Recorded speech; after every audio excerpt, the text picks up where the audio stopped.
So, hello, welcome. Thank you all very much for coming along to this particular talk.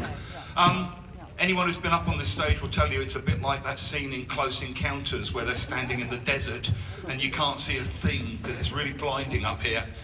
My name's Hugh Dellar. I'm a teacher and teacher trainer based in North London. I'm also a coursebook writer, the Outcome series and the Innovation series with National Geographic. I've co-written a methodology book called Teaching Lexically as well.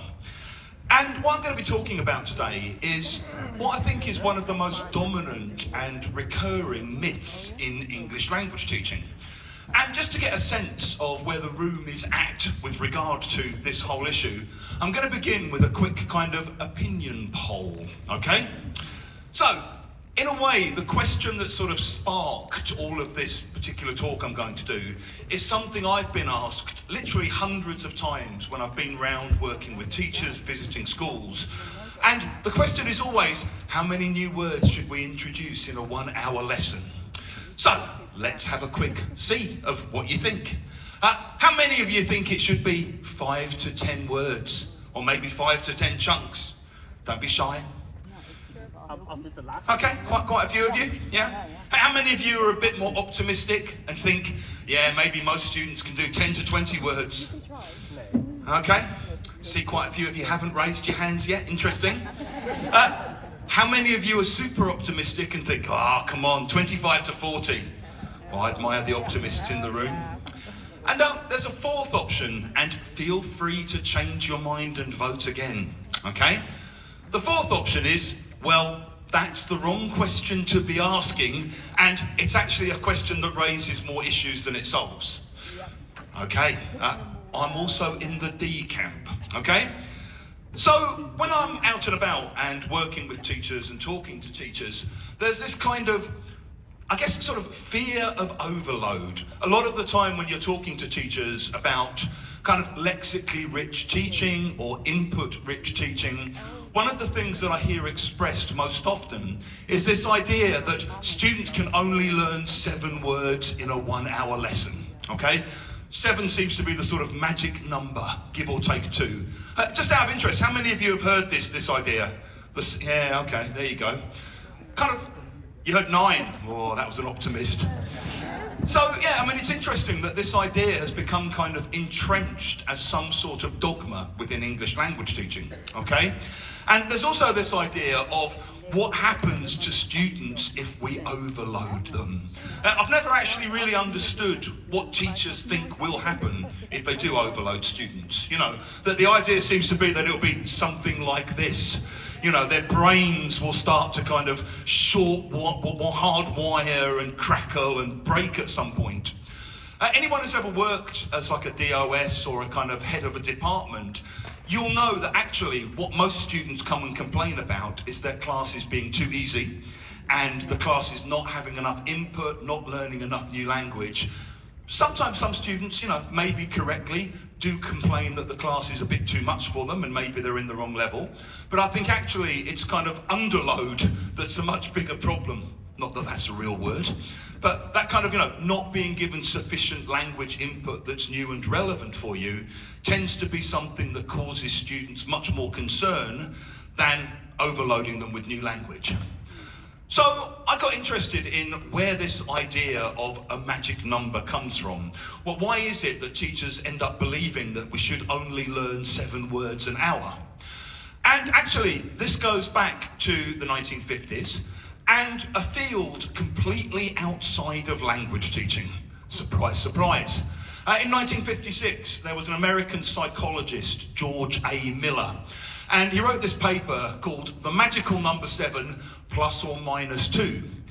And basically, he wasn't looking at learning a foreign language. He wasn't looking at 1-hour lessons. He wasn't looking at, you know, what learning words might mean, anything like that. Basically, what he was interested in is short-term memory span. He was interested in how many items, and by items, it could mean words, it could mean words you've seen before, it could mean nonsense words, it could mean digits, it could be, 3, 7, 13, 9, it could be digits with decimal points like 3.12, 7.45, 9.63 or whatever.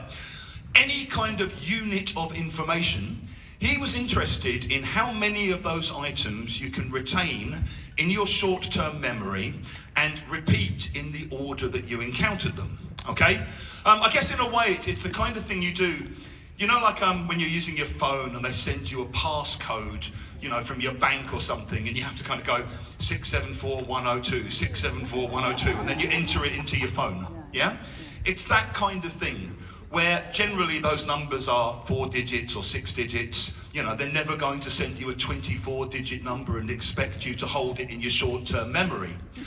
So what he was looking at was basically how much information you can retain and regurgitate in the exact order in your short-term memory, okay? Basically, this has nothing to do with what happens in most classrooms.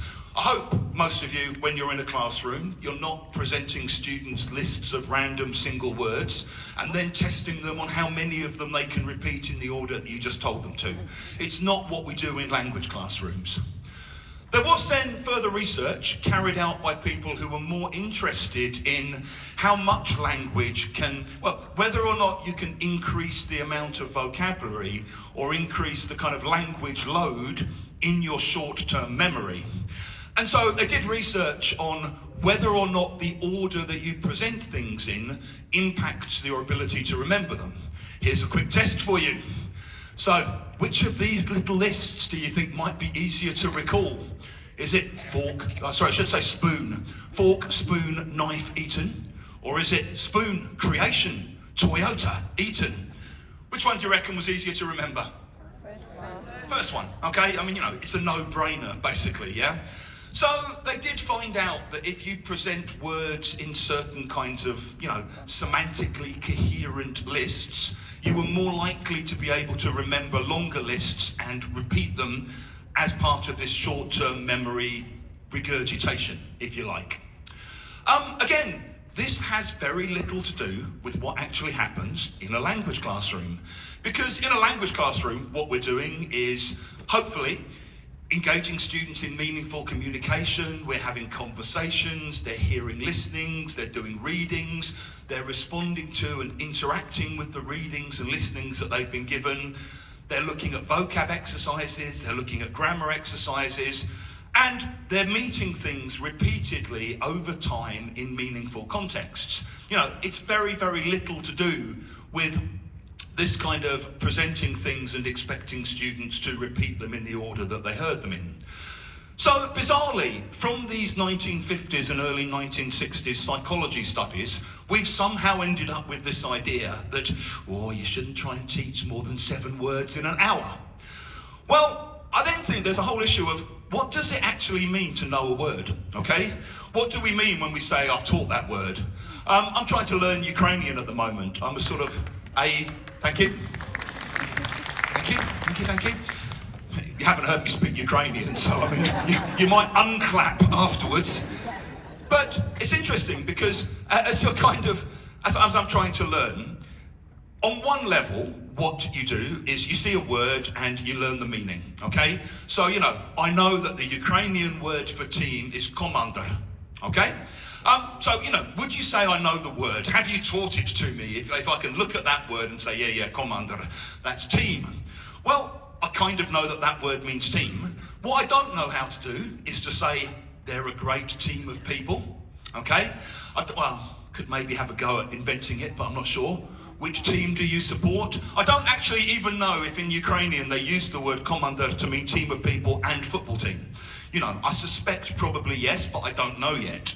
I don't know how to say boost team spirit or boost team morale. I don't know how to say she's a real team player or, you know, my teachers, they're part of the dream team. I don't know any of those things. So have you taught me and do I know the word team or not? Well, you know, up to a point, yes. Up to a point, no. There's obviously still a lot more that I need to learn about it. On top of that, I think, you know, we just have to recognise that there are so many different aspects to word knowledge that it's ridiculous to expect they can be taught in one level, or in one class, you know, or one level even. When you know a word, you know the spelling, you know something about the kind of rough pronunciation, you know the collocations, you know the contexts in which it's used, you know the way it typically grammars, and you can't do all of that when you're presenting students with vocabulary or dealing with vocabulary that comes up in a class. I think learning the core meaning, you know, commander means team, often with an L1 translation, when you're at kind of A0, A1, A2, that's fine. It's a good way to begin your journey into that word. I often think kind of like knowing words is a bit like knowing people, you know? You meet them and you get some sense of what they're like. The more you meet them and the more you get to know them, the deeper your understanding of what that person is like. And in the same way, the more you meet a word over time and see what the word is used to do, the deeper your understanding of that word is. And for that to happen, you need multiple encounters with words over time. I think also the idea of knowing a word is more complicated yet, because there's a huge difference between knowing a word productively and knowing a word receptively. And there's also a huge difference between knowing the spoken form of the word and knowing the written form of the word. And any of you who've learned languages that use a different alphabet to your own, that becomes even harder, you know? So, you know, if I'm learning Ukrainian, I'm dealing with Cyrillic. Cyrillic is a really annoying alphabet if you're English, because some of the letters sound the same as English, some of them don't. You know, it's frustrating. And so you have to kind of automatize the word. I often think, as I'm kind of learning words, people say, can you read Cyrillic? And I'm like, if I know the word already, then yes, you know? And it's a bit like when kids are learning to read. When my son was learning to read, I was trying to do phonics with him. And, you know, he'd get a word like cat or mat quite easily. He'd then see the, okay? I mean, one of the most common words in the English language, and you're trying to do phonics with a kid. What does that word say? Okay, what does it say if you put it together? You know, no, that's the. Why? I don't know. I've no idea why that comes out as the. But once you've seen that 100 times, you don't look at it and go, oh, it's again. You just read it and say the. And it's the same when you're learning words with different alphabets. This is one of the problems, I think, with things like one of our sponsors for the conference, Duolingo, which I'll probably get killed for saying. But, you know, you can be on a 500-day streak on your Ukrainian, but the ability to see a sentence written down and choose from a group of words what the meaning is very, very different to the ability to reproduce that in real time when you need it. I'm sure any of you who've used those kind of apps, you'll be really familiar with that, you know? So I can look at that and I can say, oh, okay? This is not my yellow skirt. Yeah, I mean, a sentence I've found massively useful during my travels in Ukraine. My yellow skirt's the other one. You know, but being able to see that and being able to remember how to pronounce it, being able to remember how to read it aloud, being able to remember the meaning in English is very different to being able to produce it automatically in real time. There's also another myth, which is kind of separate talk, about how many times you need to see a word before you know it. And, I mean, the problem with that is, well, which word and know it how? And I think there's lots and lots of different levels of kind of half-knowing words. Sometimes even knowing a word in its basic form is quite an achievement, okay? So, you know, if you take this word, podróżować, okay? In Ukrainian, it means something like travel in English, okay? Well, that's a more difficult word for me than commander, because commander is an English word as well, commander. It means something different in Ukrainian. Podróżować, well, it's long. It's got a kind of thing in the middle. You have to remember that the stress is sort of podróżować somewhere at the end there. And even once you can remember that and you've automatized it, you then realize, well, wait a minute, you've got different endings for every single person. Seriously? Oh, why would you do this? Right, so if you want to say we're traveling, it sort of becomes podróżujemy, okay? And so even when you've automatized one version, you've still got to then automatize the other versions and think about the context in which it's used. And The degree to which words are easy or difficult for people very much depends on your own first language, yeah? So if I'm learning Ukrainian and I see a word like alternativa, well, that's a pretty easy word for me. You know, that basically means alternative. I like that word. It's interesting on Duolingo how many of the words they try to teach you are basically things that have exact L1 cognates. So, you know, I can look at Duolingo and go, oh, business in Ukrainian, oh, it's business. Because easy language, it's great. You know, so those kind of words are much easier to learn. Commander is kind of easy. In the same way, I remember that the Ukrainian word for letter is list. Because list is an English word, but it means something different in Ukrainian, but I still remember that that's the word. That's much easier than remembering something like Den Narodzenia, okay, which is birthday, because it bears no resemblance to anything in English. You know, it's like, yeah, Den Narodzenia. It's got that weird little D thing in the middle, it's got a sh in it. And in terms of remembering kind of things like that, I think there's all kinds of levels of half knowing the word, okay? Sorry. So sometimes with a word like Den Narodzenia, I remember the first two syllables. I kind of know it's Den na na na na na no, Den na. You know, I remember there's sort of Den Narodzenia, 5 syllables to it. Sometimes I can remember some of the letters, but I can't remember all of them. Sometimes I can remember the Den part, I can remember the Narod part, I can't remember the Zhenya part, okay? Sometimes I can remember the whole thing, Den Narodzenia, I can't spell it, I can't write it down because my memory of the actual spelling is different to my memory of being able to read it and being able to produce it, yeah? So there's all these different kind of layers of half knowing with words. On top of that, what do we even mean by words anyway, okay? If we're talking about how many words should we be teaching, well, you know, bus is a word, stop is a word. Is bus stop a word? Is it 2 words? Is it a 2-word word? Does it matter? You know, so when we're thinking about introducing new vocabulary, the whole idea of what words are is more complicated. As students get higher and their English gets better, a lot of the new language they're learning is words they've already met before, but put in new contexts with slightly different meanings. So, you know, by the time you get to C1, you might see something like, it rained every single day, but we had a good time all the same. Well, all the same is a 3-word word. Is it a new word? If they've seen all and the and same before, it is all the same a new word? Should we worry about it when we're teaching? Should we just expose it to students? Is it as easy for students at C1 to learn as, you know, determine or fatal? Or is it easier? I'm not going to offer any particular answers to these questions, just to sort of throw this out there and to say that what the idea of worrying about words is more complicated than it might seem. And as I said, I think as you get higher up, more and more of the language that you end up learning is new combinations of words you've already met before. And you learn these kind of little chunks. So you learn things like, you know, old habits die hard.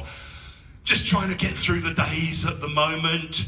You know, I'm not really one for that kind of thing. Hey, don't knock it till you've tried it. You might like it. So again, are they new words? Are they old new combinations of old words? Does it matter? So this brings us to the million-dollar question in lots of ways, okay? Which is, how do you know what students know already? How do you know, if you've got a class of 10 people, what's a new word for who? Unless you're teaching absolute beginners, where basically you know that most of them won't know much, although there'll be lots of words that may or may not be similar for them because of their first language, you can't know what students know. And so the only way to find out what students know is to talk to them, see where the gaps are, give them readings, give them listening, see how they get on with the language that they're presented with, give them vocab exercises and teach the gaps. You know, kind of work with what they have already, see what they can't do, add to that, build on where they're at already. So just a quick summary. I think it's important to recognise that this whole idea of how much language you need to worry about presenting in one lesson is basically based on a myth. And, you know, if you're a trainer or whatever, please just stop propagating the myth because it doesn't help anybody. There's more to learning language than simply seeing lists of words and remembering the meanings. The usage is much, much harder than just remembering the meanings or just being able to decode things visually. You need to see the word interacting with other words, interacting with grammar, and you need repeated multiple encounters over time as your kind of knowledge of the word gets better. Huge difference between being able to produce the word and being able to understand the word. Big difference between reading and listening. And, you know, as you get higher up, a lot of the language you're meeting will probably only be receptive. You won't be using it because it's, you know, literary English or journalistic English or whatever. When it comes to productive use, basically our L1 influences what we're able to remember in the L2. And just defining what a word actually is very, very difficult. So, where does all this leave us? Oh yeah, finally. We're not mind readers. We don't know what students know. The only way to find out is to interact with them and get them to interact with texts and with conversations, find the gaps, work from there, teach upwards. So, in terms of what all this means in the classroom, I'm just going to suggest kind of 10 things before I wrap up. I think the first thing to say is, at the lowest level, I don't think it's a problem. I think it's actually a good thing to encourage students to match meanings to L1. For me, learning Ukrainian, the idea of doing it completely in Ukrainian only, it's just insane. I mean, there's no way I would be able to do it. I want a teacher who's bilingual and who also speaks English. I want practice exercises and revision exercises that draw on my own first language. I also recognise that's the first step. That's not an end into itself. You know, so this is where the language learning apps like Duolingo have very severe limitations, because a lot of the time you're just getting the words in very, very small, very limited kind of contexts. The short-term memory thing is interesting because it is useful to remember that short-term memory span is limited. And this means if you've just taught or presented or given students some language, don't expect students to be able to produce it, okay? Because, you know, a lot of the times teachers will say, I did the speaking activity at the end of the double page there, and my students didn't use any of the language from the double page. Is it a problem? Well, only if you think it's a problem, okay? You know, a lot of the time, they will have met that language, they will have understood it, they'll have been able to do the exercise with it. They might even produce some of the language that you want to feed into the speaking. If they do that, don't expect them to do it again the next day automatically. You know, sometimes you can produce things and then you completely forget them for the next day. And the lower you are and the less you've automatized the language or kind of, you know, made it just part of your fixed long-term memory, the less likely it is that you're going to be able to produce it again and again and again. And as I said, at higher levels, a lot of the language you're going to meet, you're not going to be using. So if you're teaching Cambridge Advanced proficiency level students and they're complaining, saying, how can I use all this new language? By reading, okay? You use it in your head when you're reading, or you use it in your head when you're watching particular kinds of academic talks or, you know, Netflix shows or whatever. A lot of it won't be productive. I think also we just need to take the language load seriously.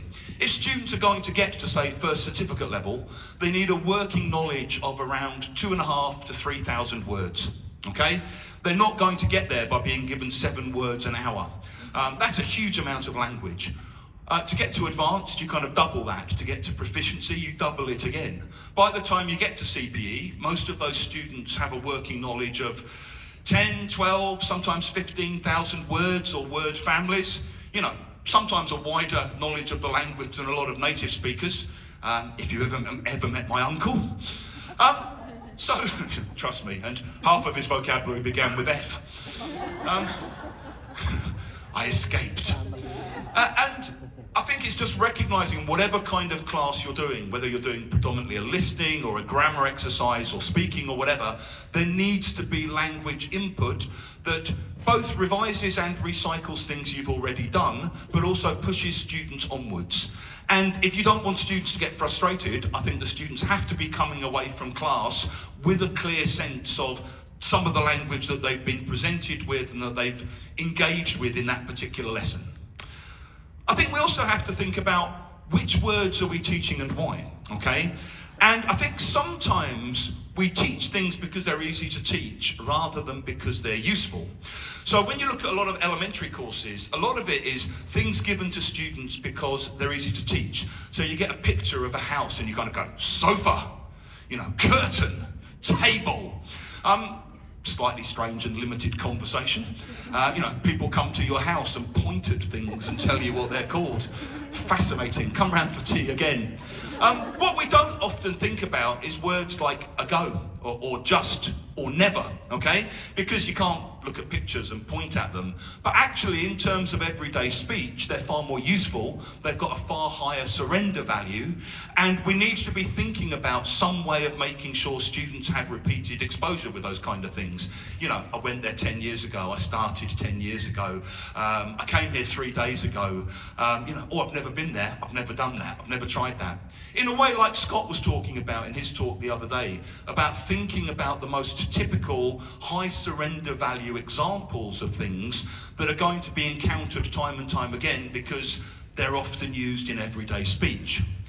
I think on top of that, particularly at lower levels, students need a lot of chunks that include grammar.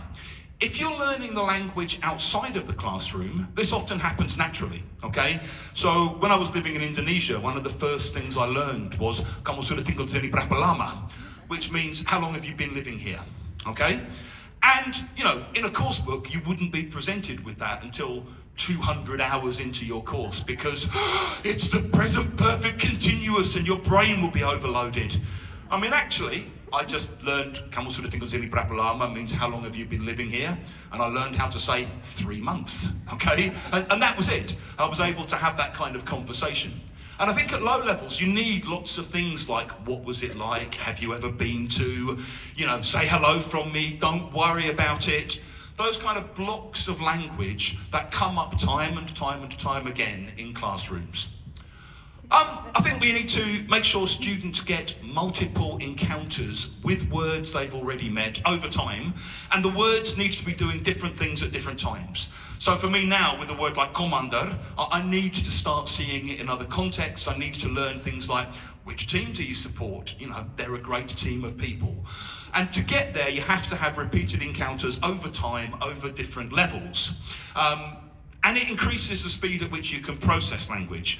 The more of that you see, the more able you are to understand faster speech, the more able you are to read language quicker. So I think you kind of need to layer students' knowledge. At elementary level, you might teach the word teeth, okay? You can even point at them if you want. You might even teach something like, I've got toothache. You might teach, brush your teeth. As you get better and you go up to a higher level, you might end up learning things like, his teeth were a bit wonky, so he had to have a brace fitted. Or, I chipped a tooth. Or you might learn more metaphorical meanings. You might learn things like, we made the flight by the skin of our teeth. Or, they needed to show some teeth and bring the social media companies under control. So knowing the word is something that keeps on developing and keeps on happening over time if you get enough input and if you get enough exposure. And that's our job as teachers, and it's my job as a coursebook writer. I think also just recognise coursebook exercises are tests, okay? When there's a vocab exercise, don't do what I used to do when I was a younger teacher and pre-teach the words you think they won't know. Because basically you're just telling the students the answers. What you want to do is to give the exercise to the student, see how they get on. Some students will know everything, some students won't. As you're going through the answers, you're pushing things and you're teaching the gaps and you're exploring and you're expanding upon things. So you're seeing what they struggle with and you're focusing on those. When you're doing exercises focusing on texts, don't just say, right, number 2, B, number 3, D. Teach the language or explore the language that tells the students why the answers are the answers. Whole sentence examples are much better than just writing up single words or writing up, all the same or whatever. They show common usage. They help students become familiar with the way words are used in the outside world. They recycle other bits of grammar. They recycle vocabulary. So, if you're doing something like bus stop, you might want to write up on the board, is this the right stop for the number 65 bus? Or there's a bus stop just outside the hotel, so get off there. And that's much better, I think, than just writing bus stop, noun. Finally, I think we need to build in conscious ways of revising and recycling language, okay? Whether that's through explicit revision activities, whether it's through teacher talk, whether it's through texts that coursebook writers are providing for you. And when you're doing the revision, don't just go over what you've been doing, expand and explore and add. So, maybe if you've taught something like toothache, next lesson as a revision activity, you might just say in pairs, discuss what might you do if you've got toothache? And then you teach some extra language around that. You work with what ideas come up, and you might teach things like, you might need to have a filling, you might need to have a tooth out, okay? And you just kind of explore and expand from there. I'm being shown the time sign, so I'm going to wrap up very quickly. If you're interested in exploring more of these ideas, we have a methodology book called Teaching Lexically, which you can get downstairs on the BEBC stand. We run a teacher development course every summer in London. This year is full. Oh, you've got a copy there, look at that. Thank you, I might even sign it for you. Yeah, it will halve the value. We do run a teacher development course every summer. Please do have a look at our website. We're also setting up this thing called Standout Teachers, which is a kind of community of like-minded teachers. So if you're interested, please just come and find me. My colleague Andrew will be giving leaflets out on the way out. And finally, please do check out our website, www.lexicallab.com. If you're on Instagram, you can find and follow me. It's Hugh_Dellar. And if anyone wants to get in touch with me, any questions, any comments, death threats, abuse, invitations to conferences, anything like that, you can always get me at hugh@lexicallab.com. Thank you very much. I'm bang on the 30 minutes, so if you've got any questions, come find me, I'll be around, and enjoy the rest of the conference.